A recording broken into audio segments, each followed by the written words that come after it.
땅, 젖과 꿀이 흐르는 땅, 약속의 땅, 거룩한 땅, 가나안 땅, 그 땅.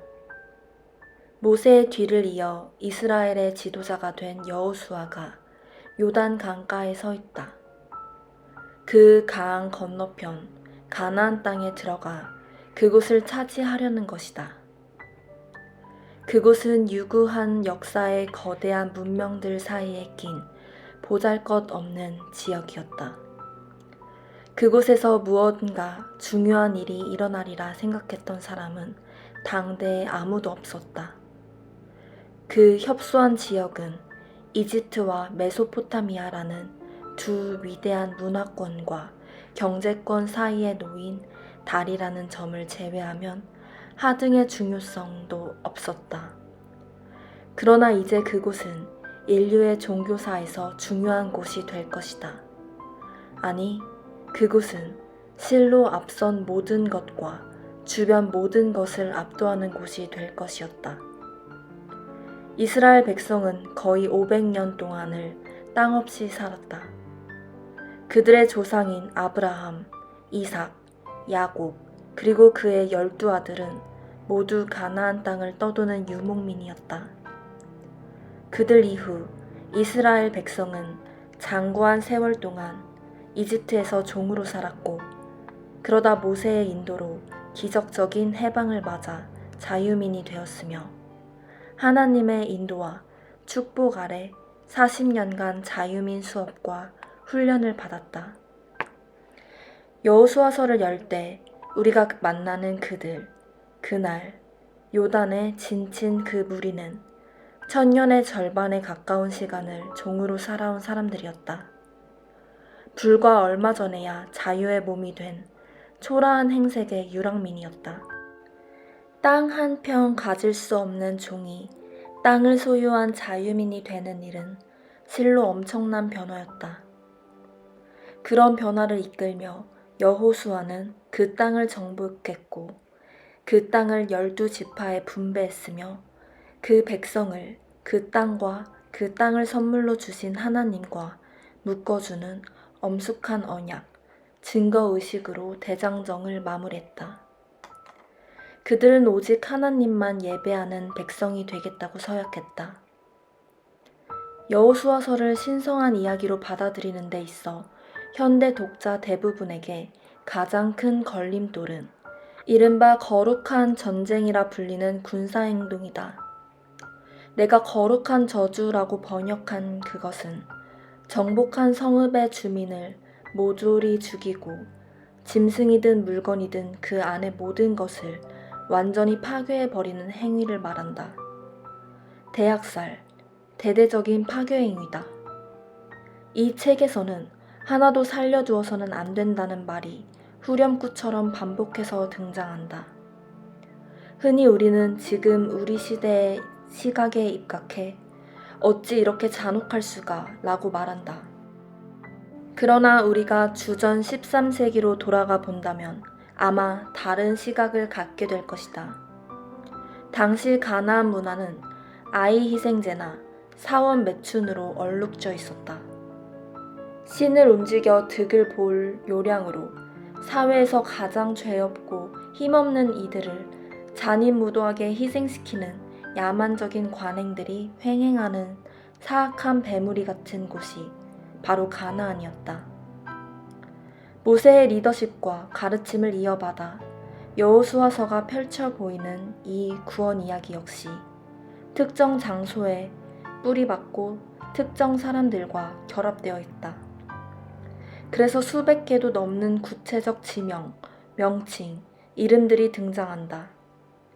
이 이야기에서는 우리가 흔히 종교의 중심 주제라고 여기는 것들, 관념, 진리, 기도, 약속, 신조, 이 특정 인물이나 실제 장소와 분리되어 별개로 제시되는 법이 결코 없다.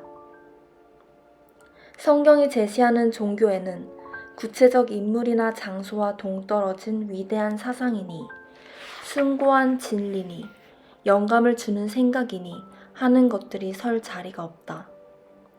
우리를 향한 하나님의 크신 사랑과 목적은 언제나 혼란, 위기와 죄, 파탄, 일상적 노동, 평범한 꿈 같은 것들을 통해 이루어진다. 하나님은 언제나 우리의 이상적인 모습이 아니라 있는 모습 그대로를 사용해 일하신다. 그분은 여호수아에게 다음과 같이 말씀하신다. 힘을 내어라. 용기를 내어라. 겁내지 마라. 낙심하지 마라. 하나님, 내 하나님이 내가 내딛는 모든 걸음마다 함께할 것이다. 하나님을 현실, 곧 어려운 세상살이에서 벗어날 도피처로 삼기 좋아하는 이들은 이런 방식이 그다지 마음에 들지 않을 것이다. 그러나 현실 도피가 아니라 현실을 추구하는 이들에게 이런 식으로 전개되는 하나님의 구원 이야기, 곧 불같은 의지와 믿음으로 여호수아가 자기 백성을 위해 땅을 정복해 나가는 이야기, 비상하리만치 신중하게 모든 지파와 집안들의 이름을 하나하나 불러가며 그들에게 제 몫을 할당해주는 이야기는 실로 좋은 소식이다. 여호수아서는 현실에 뿌리 박은 삶을 위한 확고한 토대가 되어주는 책이다. 하나님의 종 모세가 죽은 뒤에 하나님께서 모세를 보좌하던 여호수아에게 말씀하셨다. 내 종 모세가 죽었으니 가거라. 너는 모든 백성과 함께 이 요단 강을 건너 내가 이스라엘 백성에게 주려는 땅으로 가거라. 모세에게 약속한 대로 내가 너희 발로 밟는 땅을 한 구석도 빠짐없이 너희에게 모두 주겠다. 광야와 이 레바논에서부터 동쪽으로 큰 강 유프라테스에 이르는 햇사람의 온 땅과 서쪽으로 큰 바다까지 모두 너희 것이다. 내 평생에 너를 당해낼 자가 아무도 없을 것이다. 내가 모세와 함께했던 것 같이 너와 함께할 것이다. 나는 너를 포기하지 않으며 너를 떠나지 않겠다. 힘을 내어라. 용기를 내어라. 너는 이 백성을 인도하여 내가 그들의 조상에게 주기로 약속한 땅을 유산으로 받게 할 것이다. 내 마음과 뜻을 다하여라. 모세가 너에게 명령한 계시를 하나도 빠짐없이 그대로 행하라. 왼쪽으로나 오른쪽으로나 길을 벗어나지 마라. 그러면 틀림없이 내가 가려는 곳에 이르게 될 것이다. 또 이 계시의 책이 잠시도 내 마음에서 떠나지 않게 하여라. 밤낮으로 그것을 묵상하고 마음에 새겨 거기 기록된 대로 반드시 모두 행하여라. 그러면 내가 이르려는 곳에 이르게 될 것이고 내가 뜻한 바를 이루게 될 것이다. 내가 내게 명령하지 않았느냐? 힘을 내어라. 용기를 내어라. 겁내지 마라. 낙심하지 마라. 하나님, 내 하나님이 내가 내딛는 모든 걸음마다 함께할 것이다.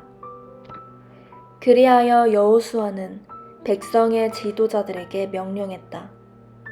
진을 두루 다니며 백성에게 이렇게 명령하십시오. 짐을 꾸리십시오. 사흘 후에 여러분은 이 요단강을 건너서 하나님 여러분의 하나님께서 여러분 소유로 주시는 땅에 들어가 그 땅을 차지하게 될 것입니다. 또 여호수아는 르우벤 지파와 갓 지파와 므낫세 반쪽 지파에게 이렇게 말했다. 하나님의 종 모세가 여러분에게 명령한 것을 잊지 마십시오. 하나님 여러분의 하나님은 여러분에게 쉼을 주시고 이 땅을 주시는 분입니다. 여러분의 아내와 자녀와 가축들은 모세가 여러분에게 준 땅인 여기 요단강 동쪽에 남아도 좋습니다.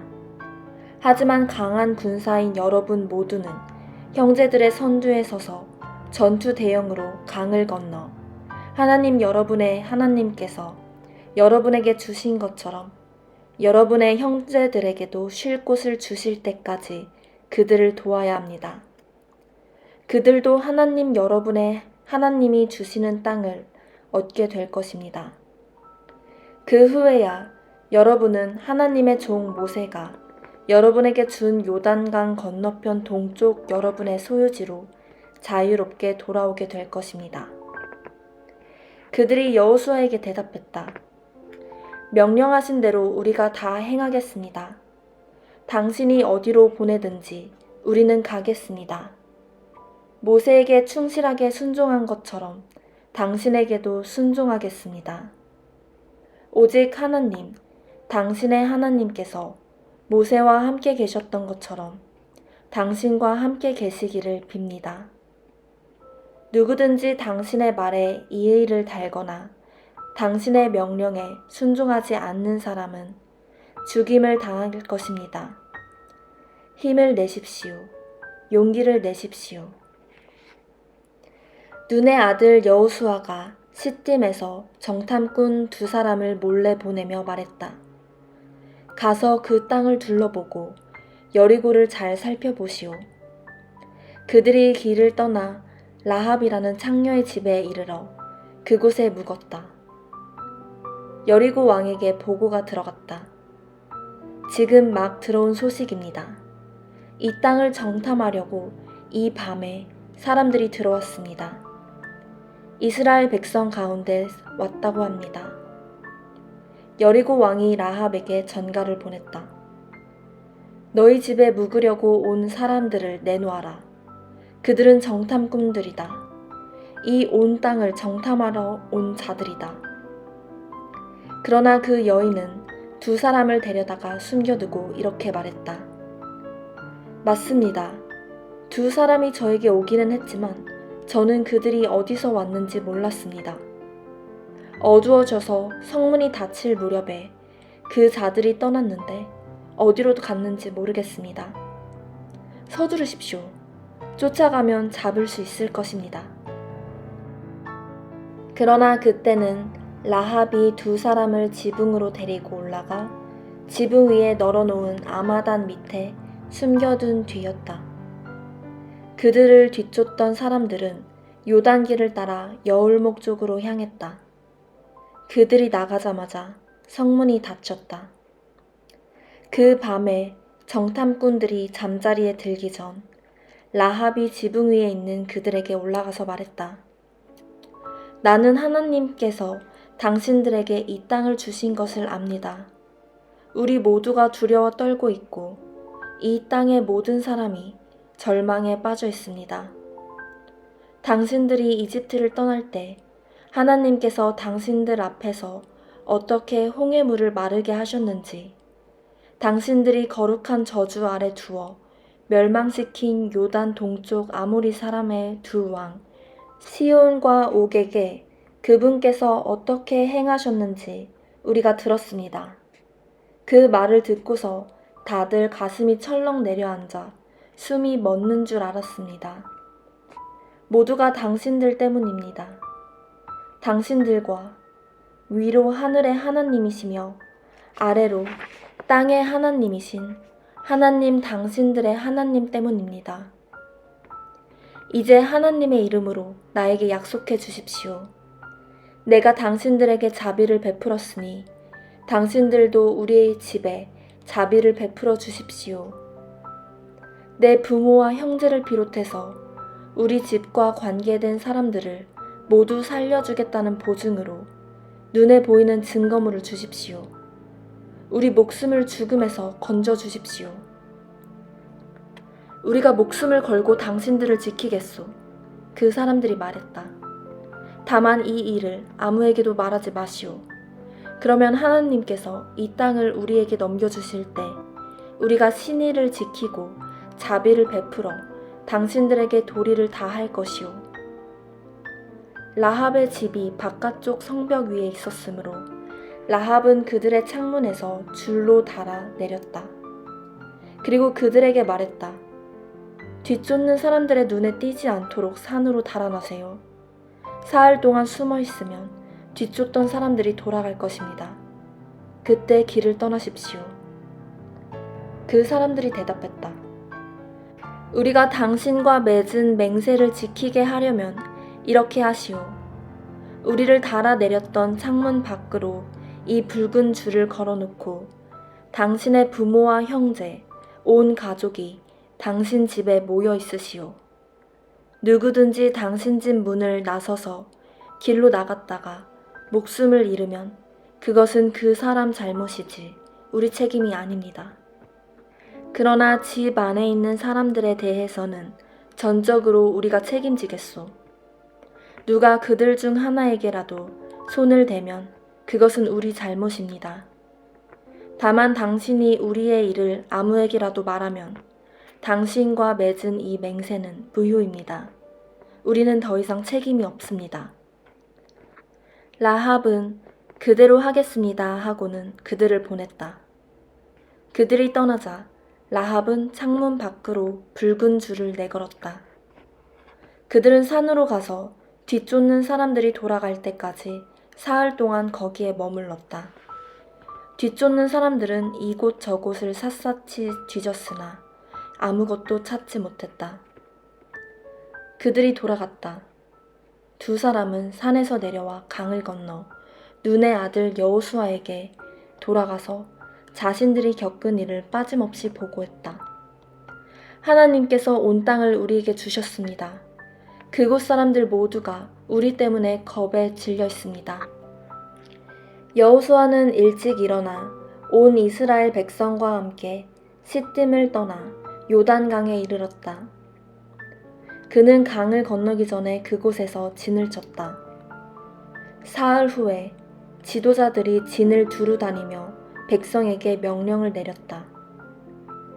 레위 제사장들이 하나님, 여러분의 하나님의 언약궤를 매는 것을 보거든 여러분이 머물던 자리를 떠나 그 궤를 따라 나서십시오. 여러분과 언약궤 사이는 900m 정도 간격을 두어야 합니다.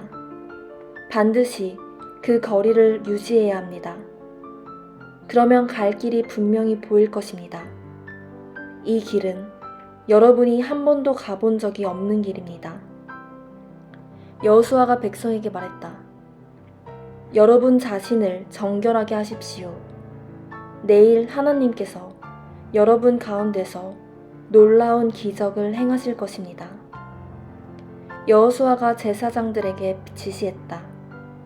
언약궤를 메고 백성보다 앞서 가십시오. 그래서 제사장들은 언약궤를 메고 백성보다 앞서 나아갔다. 하나님께서 여호수아에게 말씀하셨다. 바로 오늘부터 내가 온 이스라엘이 보는 앞에서 너를 높일 것이다. 내가 모세와 함께 있었던 것처럼 너와 함께 있다는 것을 그들이 직접 보게 될 것이다. 너는 언약궤를 맨 제사장들에게 요단강 물가에 이르거든 거기 강둑에 서 있으라고 명령하여라. 여호수아는 이스라엘 백성에게 말했다. 주목하십시오. 하나님, 여러분의 하나님께서 하시는 말씀을 들으십시오. 하나님께서 여러분 가운데 살아계심을 여러분이 이제 알게 될 것입니다. 그분께서 가나안 사람, 헷 사람, 히위 사람, 브리스 사람, 기르가스 사람, 아모리 사람, 여부스 사람을 여러분 앞에서 완전히 쫓아내실 것입니다. 여러분 앞에 있는 것을 보십시오. 언약궤입니다. 생각해 보십시오. 온 땅의 주께서 여러분이 보는 앞에서 요단강을 건너실 것입니다. 이제 이스라엘 지파 중에서 지파별로 한 명씩 12사람을 뽑으십시오. 온 땅의 주이신 하나님의 언약궤를 맨 제사장들의 발이 요단강 물에 닿는 순간 흘러내리던 물이 멈출 것입니다.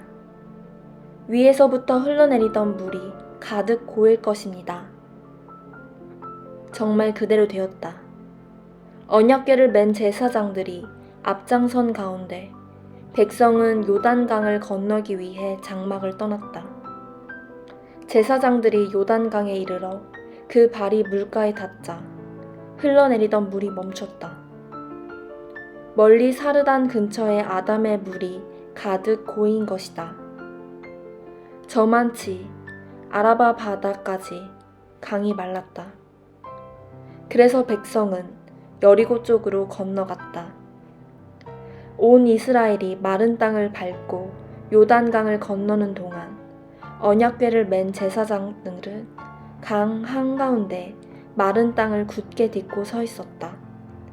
마침내 온 이스라엘 민족이 발 하나 젖지 않은 채 요단강을 건넜다.